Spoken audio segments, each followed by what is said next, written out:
27 de febrero de 1844, medianoche en Santo Domingo. Un joven llamado Matías Ramón Mella levanta un trabuco. Su mano tiembla, no de miedo, sino de rabia contenida durante 22 años.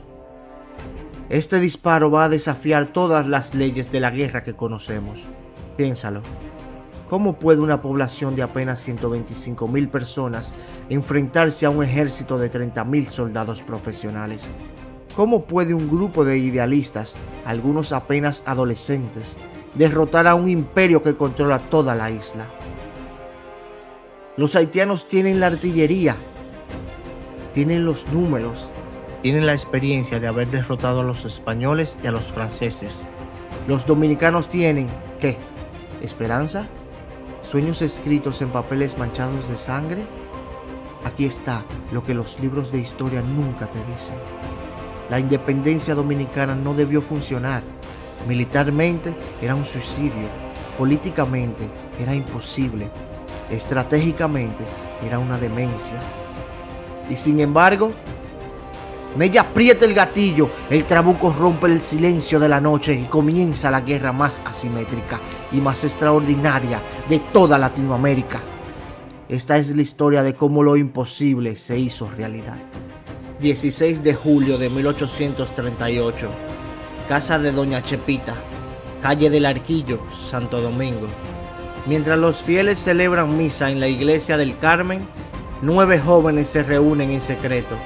El mayor tiene 27 años, el menor apenas 17.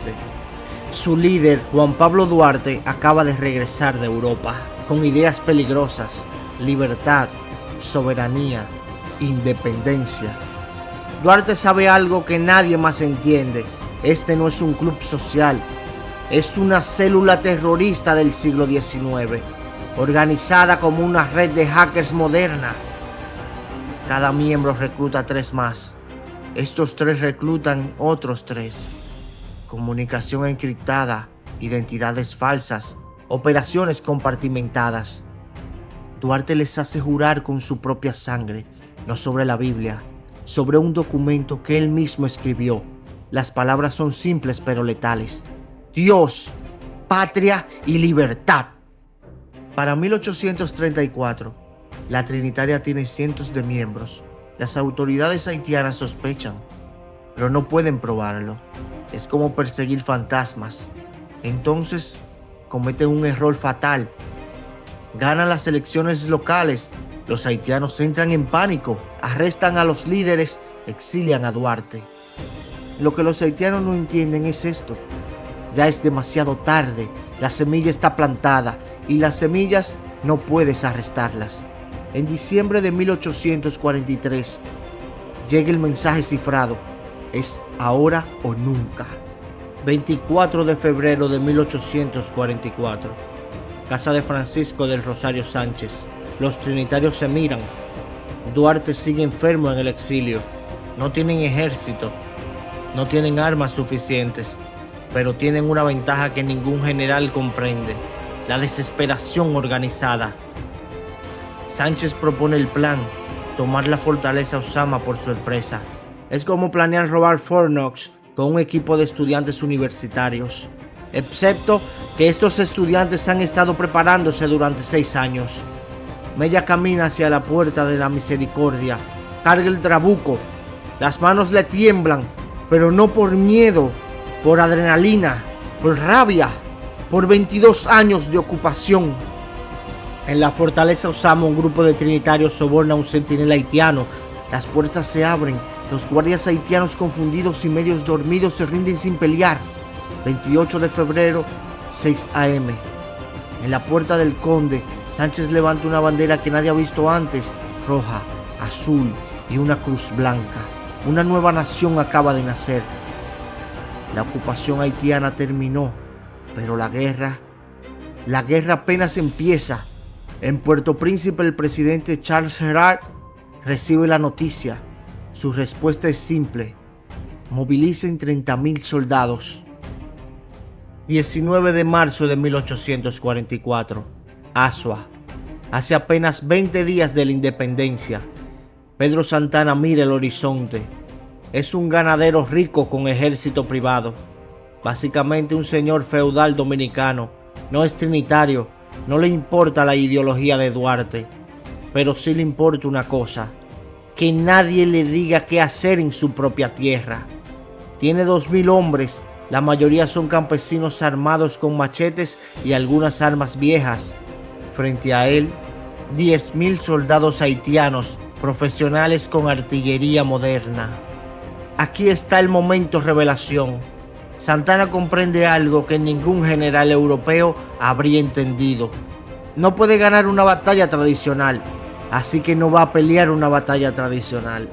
Es como si su teléfono se quedara sin batería y en lugar de buscar un cargador, cambias las reglas del juego y usas energía solar.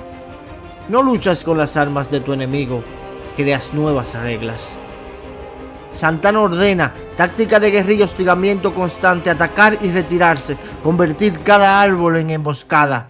Los haitianos avanzan confiados, disparos de los matorrales, avanzan más, desde las colinas, es como pelear contra el viento. Después de 3 días de pesadilla, los haitianos se retiran. El balance final: 1000 haitianos muertos. Los dominicanos, 2 muertos, 3 heridos. Escucha eso de nuevo: 2 muertos contra 1000. Eso no es una batalla, es una masterclass en guerra simétrica. Gerard, humillado, jura venganza. Mientras se retira, hace algo que marcará toda la guerra: incendia Azua entera y ejecuta a los prisioneros. El mensaje es claro: esto ya no es política, es existencial.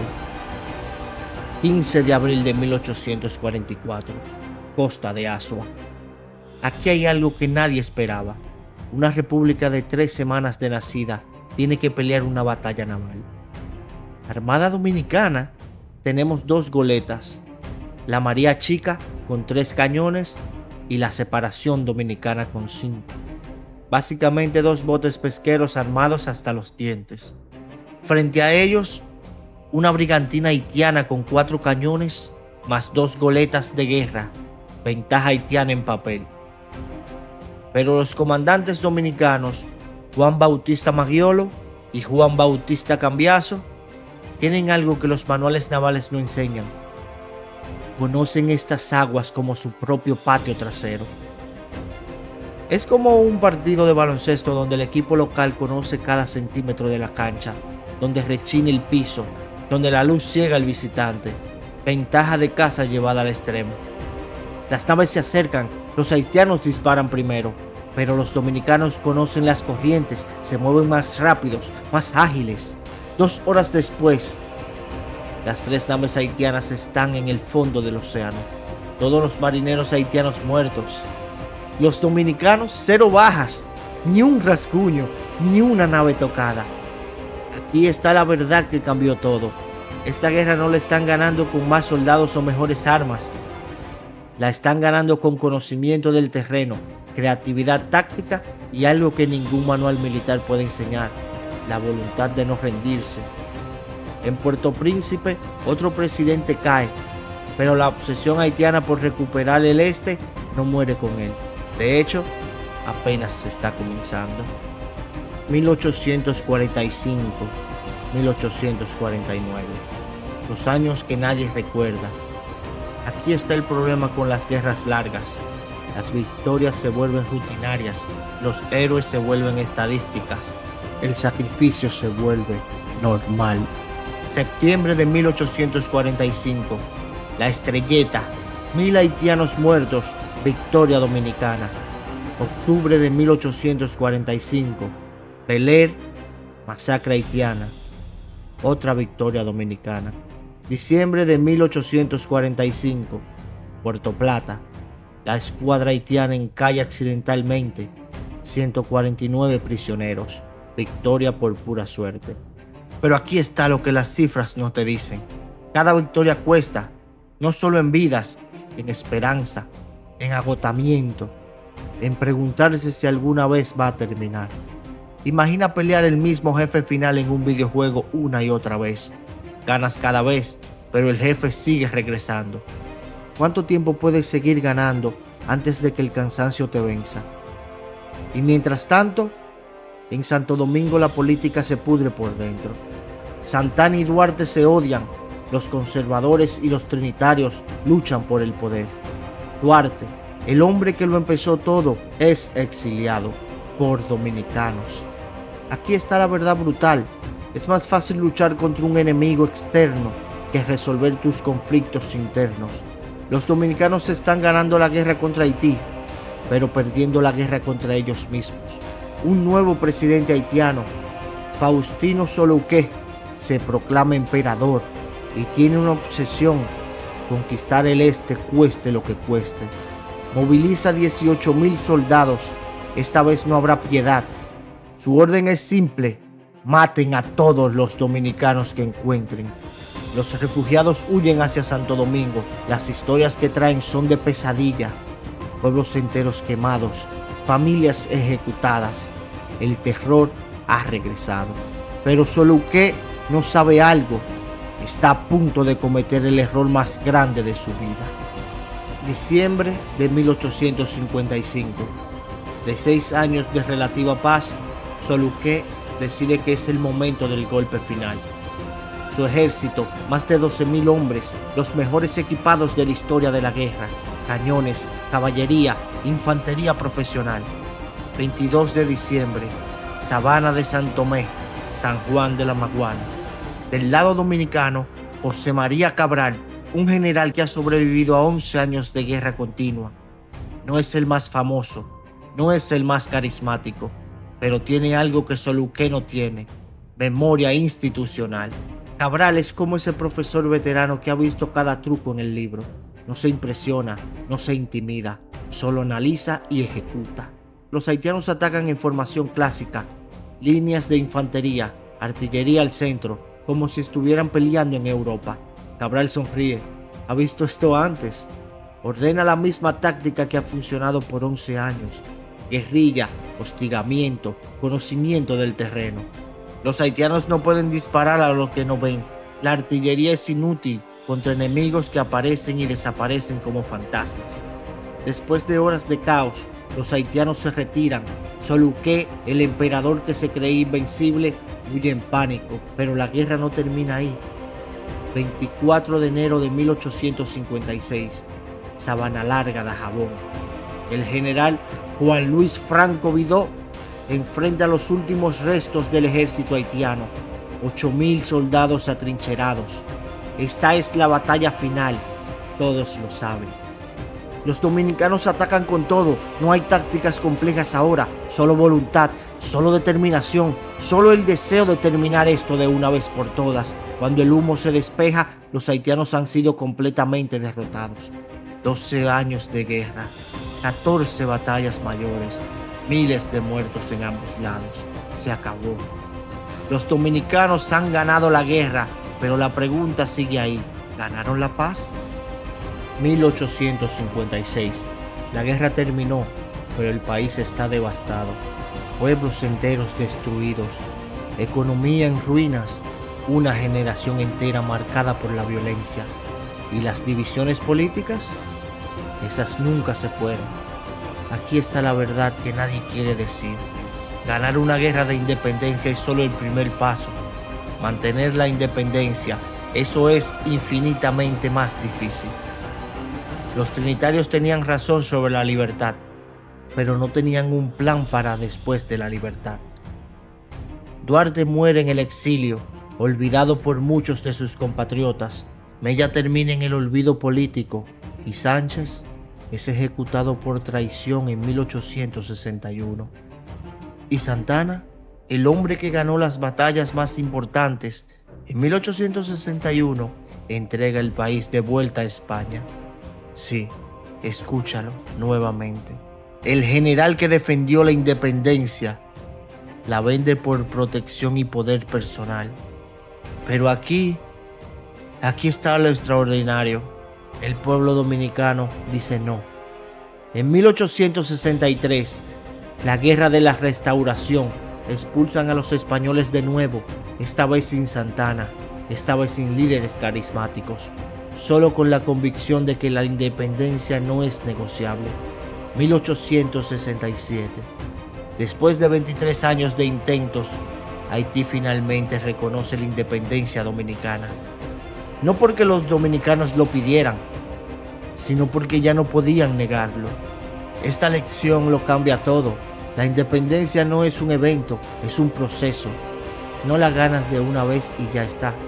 La ganas cada día, con cada decisión, con cada generación que decide que vale la pena mantenerla. Los dominicanos lo ganaron en 1844, casi lo pierden en 1861, lo recuperaron en 1863 y siguen ganándola hoy. Hoy, 180 años después, ¿qué nos dice esta guerra? La asimetría no es destino. Los dominicanos estaban superados en números, en armas, en experiencia, y ganaron de todas formas. No por suerte, por estrategia, por adaptación, por pura terquedad. Cuando equipos subfinanciados ganan campeonatos, cuando movimientos sociales sin recursos cambian leyes, ese es el legado de 1844. Segundo, el conocimiento del terreno supera la fuerza bruta. Los dominicanos no ganaron peleando como europeos, ganaron peleando como dominicanos, usando su tierra, su clima, su creatividad. En cualquier campo, negocios, tecnología, arte, tu ventaja no está en imitar a los grandes, está en aprovechar lo que solo tú conoces. Tercero, la voluntad política puede compensar la debilidad militar. Los haitianos ganaron casi todas las batallas iniciales. Los dominicanos ganaron la guerra, porque entendieron que la guerra no termina cuando pierdes una batalla, termina cuando dejas de creer que puedes ganar. Y cuarto, el más importante, la independencia es frágil, se puede ganar en una noche, se puede perder en una década, pero se debe defender todos los días. Los dominicanos de 1844 no eran superhéroes, eran gente común, enfrentando situaciones imposibles. Muchos fallaron, muchos se contradijeron, muchos traicionaron a sus propios ideales, pero suficientes de ellos, en suficientes momentos críticos, tomaron la decisión correcta. Un trabucazo en la noche, una bandera tricolor en la puerta del conde, 10.000 campesinos contra 10.000 soldados, 2 botes pesqueros hundiendo una armada, 11 años de no rendirse nunca. Eso es lo que creó la República Dominicana, no el coraje de sus héroes, el coraje de su gente. Esta fue la historia de cómo lo imposible se hizo realidad, de cómo una república nacida en una noche sobrevivió contra todas las probabilidades. Pero esta es solo una historia del Caribe en el siglo XIX, una región donde cada isla escribió su propia epopeya de sangre, estrategia y supervivencia, porque aquí está lo que necesitas saber. Mientras los dominicanos peleaban contra Haití, en Cuba, otro grupo de rebeldes preparaba algo aún más audaz, una guerra que duraría 30 años contra el Imperio Español, el imperio que una vez controló medio mundo. Si pensaste que la independencia dominicana fue imposible, espera ver la cubana. Próximo episodio, Cuba, la guerra de los 30 años. Machetes contra cañones, plantaciones contra fortalezas, y un poeta que se convirtió en el mártir que cambió toda Latinoamérica. Si este episodio te voló la mente, espera el siguiente. Dale like, suscríbete y activa la campanita, porque las mejores historias de la historia las estamos apenas comenzando a contar. Nos vemos en la próxima batalla.